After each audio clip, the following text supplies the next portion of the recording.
Jati mengangkat bibirnya sebelah, ketika mendengar ucapan Kara. Kamu bilang melayani. Kalau mau melayani suami bukan kayak gini Kara, tapi seperti ini. Jati pun langsung beraksi.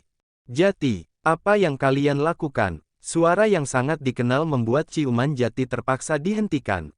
Sedangkan Wara dari tadi hanya bisa diam, kaget. Dan bingung ini adalah ciuman pertamanya.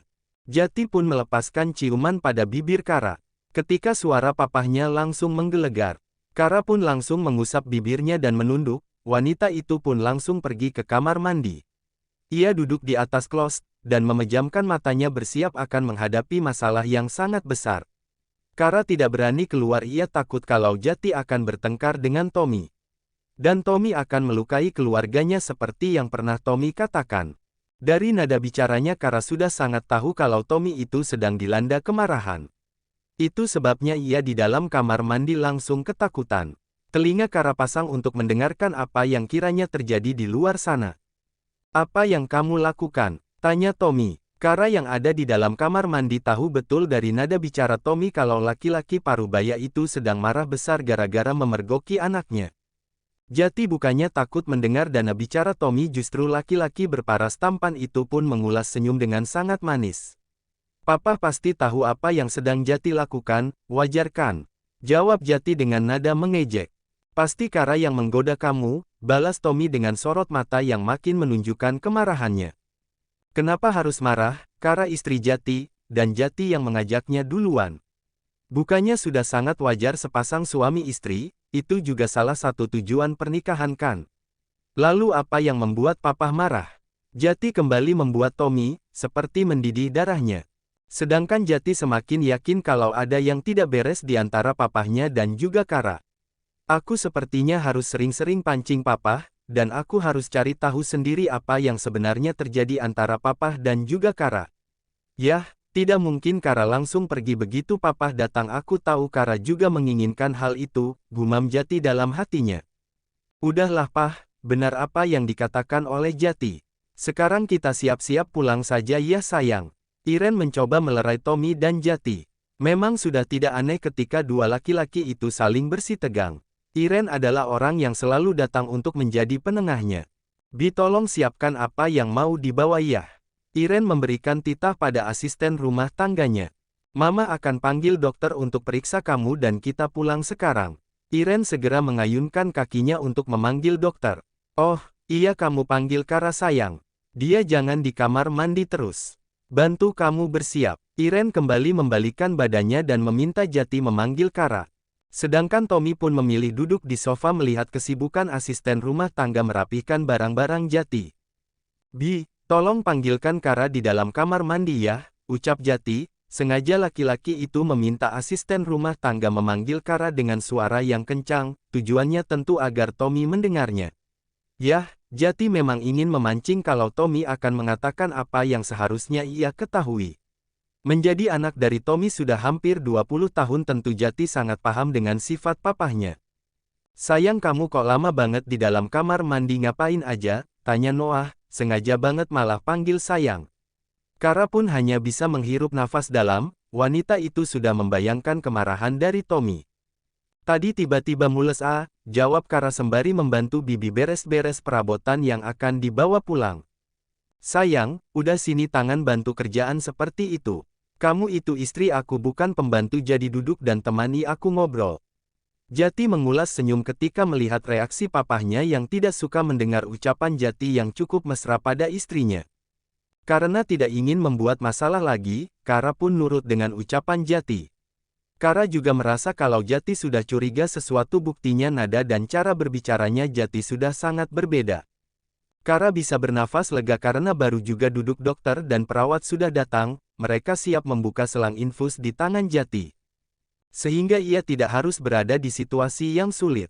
Apalagi Wara tahu kalau Tommy dari tadi memperhatikannya terus. Setelah dokter memastikan kalau kondisi Jati bisa pulang dan semua peralatan medis sudah dilepas dari tubuh Jati, mereka pun langsung melakukan perjalanan pulang.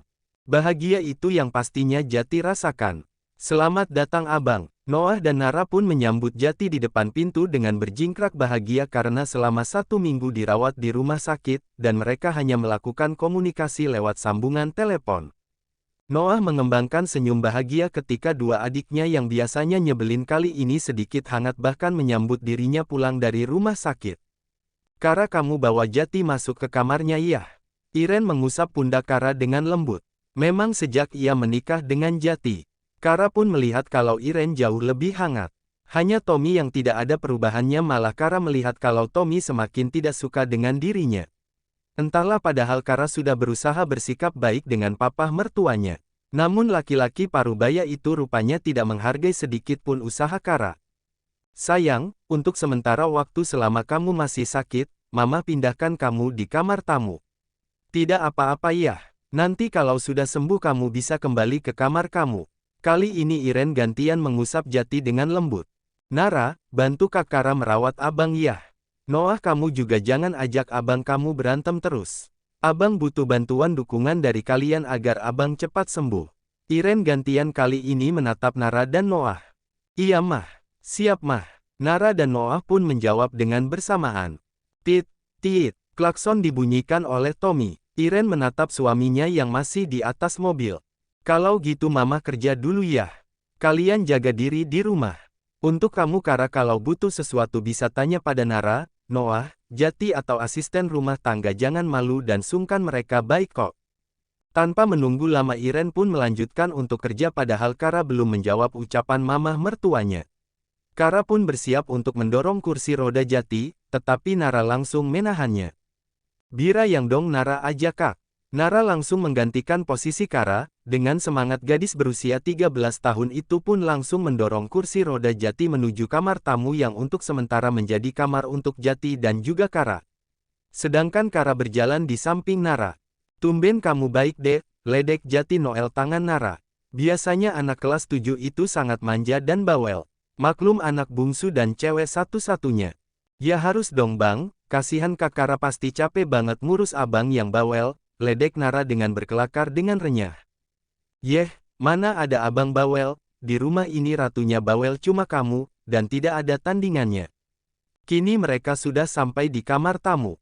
3 orang itu pun masuk ke kamar tamu disusul oleh Noah di barisan paling belakang.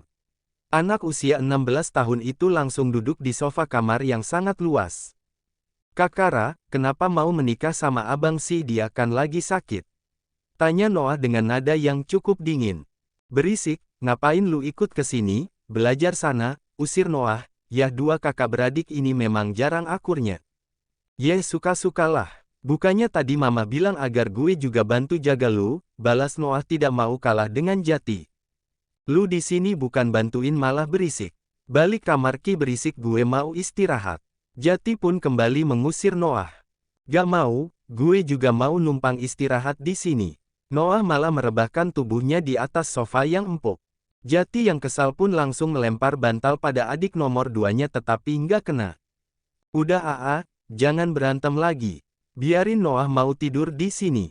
Toh tidak ganggu. Kara pun mencoba menenangkan suami dan adik iparnya yang baru ketemu pun langsung berantem. Kata siapa dia tidak ganggu, jelas sangat ganggu. Jati mau duduk di sini aja atau pindah ke tempat tidur. Kara mengalihkan obrolan agar Noah dan Jati tidak berantem terus.